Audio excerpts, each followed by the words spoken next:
In 2025, the world spent about $213 billion on cybersecurity. $213 billion. And in the same year, Mark and Spencer got it. I can remember Jaguar Land Rover got it. Google had a breach. The whole 16 billion data sets of stolen credentials was found sitting openly online. Power School exposed data of 60 million students and teachers. I can remember AT&T, United Health, even Ticketmaster, and ultimately the NHS. Again, at what point do we want to stop pretending that spending more money is the answer? Because I've been watching this industry for years and I keep seeing the same pattern. A company gets hacked, the CEO goes on TV, talks about sophisticated threat actors and unprecedented attacks. They announced they're going to be increasing their cybersecurity budget. 6 months later, another company gets it, the same playbook, but this time around, a different logo. So I want to talk about why this keeps happening, not just the technical reason, but the real reason, the systematic, structural, and human reason that no amount of money is going to fix unless somebody actually names them.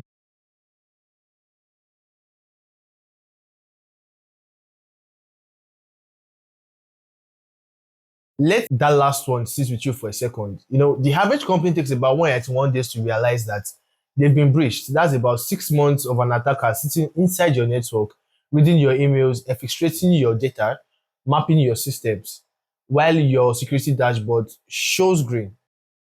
You can't buy your way out of a problem you can't even see. And here's the one that really gets me, and that's the fact that 66% of companies says that compliance mandates are the primary driver of cybersecurity spending, not stress reduction, not risk management, compliance. Meaning that most of that 230 billion that was spent wasn't spent to actually stop hackers. It's been spent to satisfy auditors, and that is just the setup. Now let's talk about why this keeps happening, and I've got about 6 reasons as to why it keeps happening, and progressively they're going to get uncomfortable. The very first reason I have here is the fact that they are buying compliance, not security. Here is a scenario that plays out in organizations all over the world every single day. A company hires a big four consulting firm to run their annual security audits. The consultants spend 2 weeks reviewing documentation, checking policy boxes, validating that training completions rates hit their targets. They write a 200-page report. The board gets a slide deck. The audit passes. Everyone breathes. A junior employee clicks a phishing link. The attacker is inside, and the 200-page audit report does absolutely nothing. And that's because passing an audit and being secure are two completely different things. We've confused them. Researchers at computers and security review found something that shouldn't surprise anyone who works in this industry. Organizations routinely satisfy regulatory requirements through documentation rather than actual security improvements. The term for this is called compliance theater, and it is rampant. The logic trap goes like this. A company needs to demonstrate security to regulators, to insurers, to customers. The easiest way to demonstrate security is to show compliance with a framework. It could be ISO 27001, could be SOC 2, NIST, PCI DSS. Take your pick. So the entire security program gets oriented around satisfying those frameworks, which means annual audits, point-in-time assessments, static controls that get documented, reviewed, and filed, and then sit untouched for another 12 months. Meanwhile, attackers don't operate on annual cycles. They are probing your defenses every single day. New techniques, new vulnerability, new social engineering scripts. The frameworks you are complying with were built on yesterday's threats. By the time a new attack technique makes it into the compliance framework, real attackers have moved on to something else. Compliance is the flaw. Most companies have made it the ceiling. One industry analysis found that 40% of organizations believe they have too many security tools with overlapping functions. Yet, they keep buying more to tick boxes on their compliance checklist. And the security teams on the ground, according to Point 3 security executives, sometimes the licenses purchased never even gets used. Money spent, box checked, building still on fire. My second reason is going to be that they buy tools nobody knows how to use. I want you to picture a typical enterprise security operations center. Rows of monitor, blinking dashboards, alerts firing constantly, a team of analysts trying to keep up. Now, here's the reality inside a lot of these rooms. The average large enterprise runs somewhere about 45 to 80 different tools: endpoint detection, SIAMs, DLP, CSBs, vulnerability scanners, threat intelligence fields, identity governance platforms, WAFs, and the list goes on. And here's what happens when you have 60 security tools pumping alerts into one dashboard. Alert fatigue. The tool generates thousands of alerts per day. Analysts become desensitized. Critical warnings get buried in noise. A real attacker moving through the network at 3 a.m. looks like just another line in the log. More tools don't make you secure. They make your team overwhelmed. IBM's Cyber Resilience Organization report actually confirms this. Organizations that adopted more security tools did not show improved incident response. In some cases, response capability actually got worse because complexity increased. Adding more walls to, the fortress doesn't help you if you don't have enough soldiers to man them. And just another layer to this problem that nobody wants to talk about in board meetings. A lot of the tools being purchased are being purchased by executives who were sold on a vendor demo, not by security engineers who actually use them. The CISO presents a budget, the board approves it based on a vendor's slide deck. The tool gets deployed, and 3 months later, the security team is complaining that nobody was trained on how to actually configure them properly. Misconfiguration is now one of the leading causes of cloud breaches, not because the tools are bad, but because the tools are complex and organizations are deploying them without the expertise to set them up correctly. You have the most sophisticated cloud security platform in the world, and if someone leaves an S3 bucket because they didn't read the documentation, it doesn't matter. Spending money on tools is easy. Building the organization capability to actually use them, that's hard and slow and expensive in a different way. And boards don't like funding hard, slow, expensive things. My third reason is going to be the fact that the human problem is not a training problem. 88% of cybersecurity breaches involve human errors. That stat has been floating around the industry for years, and everybody knows this. And the industry's response has been consistent: more security awareness training.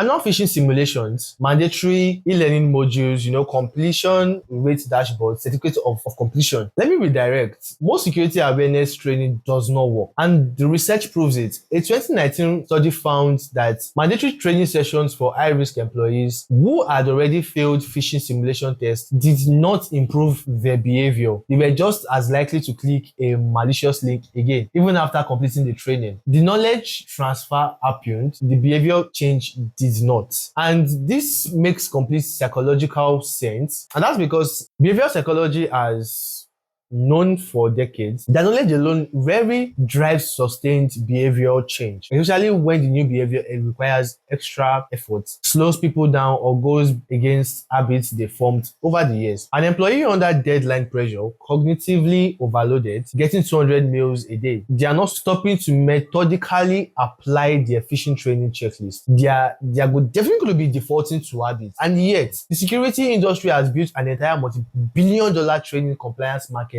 around this broken model. Why? Because it is measurable. You can show a board completion rates, quiz scores. You can't easily show a board with changed 10,000 employees' default behavioral responses under stress. So we measure what's easy to measure and call it security. The deeper problem is that human beings are not a security vulnerability to be patched. They are a feature of how organizations function. The employee who clicks a phishing link at 5 p.m. on a Friday after a brutal week isn't failing the company. The system failed them by putting them in a position where one tired click will compromise an entire network. The answer is definitely not better training. It is better system design that assumes humans will make mistakes and doesn't punish the entire organization when they do. Multi-factor authentication, privileged access management, email security gateways that strip malicious links before they reach inboxes, zero trust architecture that limits what any single compromised account can access. These are systems designed around the reality of human behaviors, not wishful thinkings about humans being perfectly vigilant at all times. My fourth reason is going to be the fact that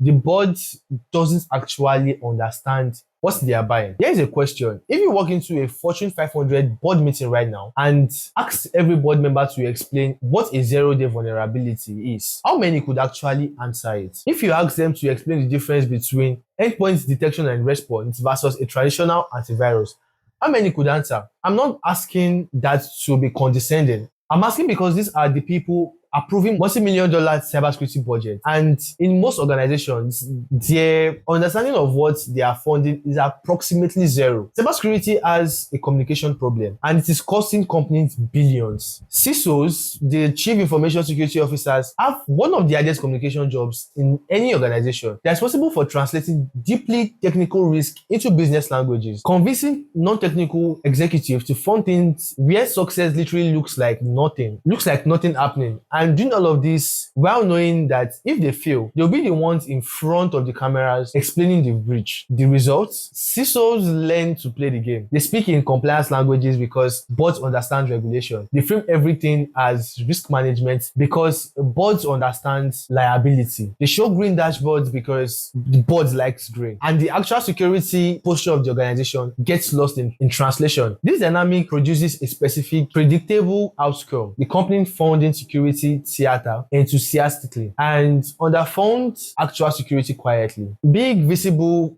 audit-friendly investments get approved, boring foundational, unglamorous things like paying competitive salaries to retain high-skilled engineers or funding a proper 24/7 SOC or spending 6 months properly configuring tools you already own gets squeezed. Gartner found that worldwide security services revenue exceeded 77 billion in 2024, and the big four consulting firms captured the majority of it. That means the biggest slice of corporate cybersecurity spending is going to consulting and auditing, not building, not monitoring, not responding, consulting. Because consulting produces reports. Reports satisfy boards, boards are satisfied until they are not.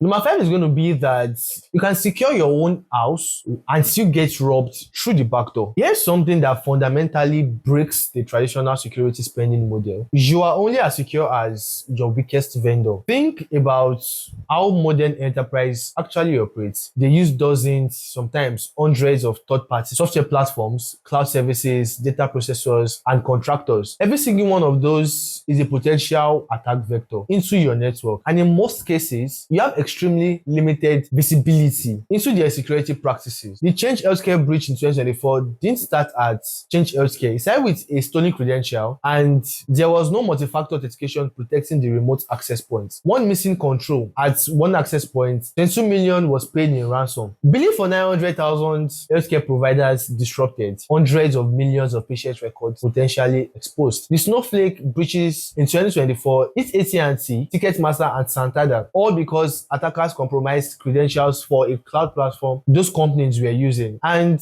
these companies themselves weren't hacked in the traditional sense. Their data was in a shared environment that got compromised. NotPetya, which I'm going to cover in the next episode of the breach files, got into Maersk, FedEx, Merck through a Ukrainian accounting software update. None of those companies were targeted. They were just collateral damage from a supply chain compromise. You spend $50 million on your own security and get breached through a vendor you've never even heard of. The security industry calls this the supply chain problem, and it is one of the hardest problems to solve because the solution is not technical, it's rational. You need visibility into your vendor security practices. You need contractual security requirements. You need continuous monitoring of third-party access. You need the organizational and legal muscle to enforce standards across your supply chain. That is not a tool that you can buy. That is a program that you have to build. And most companies, even the well-funded ones, are years behind on it.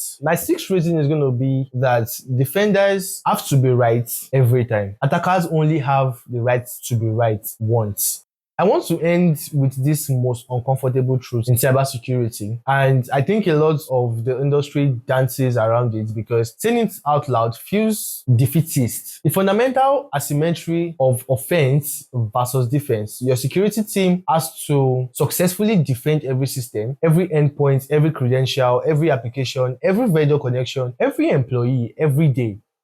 perfectly forever. An attacker has to find just one gap, one unpatched server, one employee having a bad day, one misconfigured cloud storage bucket, one vendor with weak authentication, just one. And they have all the time in the world to find it. No security program, regardless of the budget, can achieve perfect defense. That's not pessimism, it's physics. And yet, the entire framing of corporate cybersecurity, especially in boardrooms and press releases, is built around the idea that breach prevention is the goal. So when a breach happens, it is treated as a failure. Head rolls. The CISO is fired. A new budget is approved. The cycle repeats. The industry most forward-thinking security leaders have been saying for years that the framing needs to change from preventing all breaches to assume breaches and minimize impact. If you assume you will be breached at some point, your entire security strategy would change. You invest heavily in detection and response. You segment networks so that a breach doesn't become a catastrophe. You build incident response capabilities before you need them. You test recovery and you practice. The companies that survive breaches well, and there are some, aren't the ones who spent the most on prevention. They are the ones who planned for the inevitable, invested in resilience, and could respond fast enough to contain the damage before it became existential. That's a fundamentally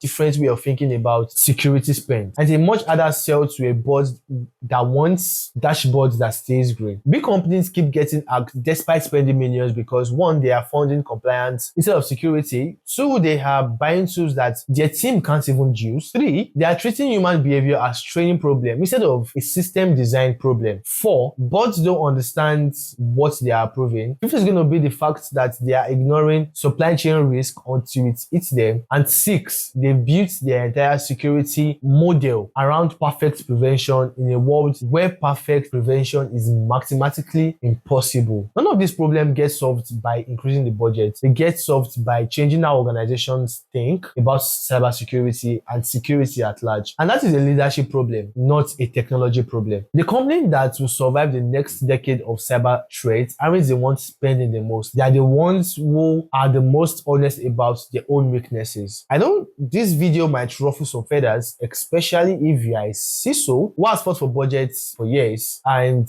feels like I'm undermining your work. I am actually not. I have enormous respect for people who are actually doing this job. The problem is the system they are operating inside. If this made you think differently about security, or if you work in an organization where you recognize some of this pattern, drop a comment below. I genuinely want to hear from people inside the industry on this. If you want to see what happens when all these failures collide in one catastrophic real world event, go and watch the breach files on this channel. Episode 1 breaks down WannaCry. Every single failure I talked about today played out in real time.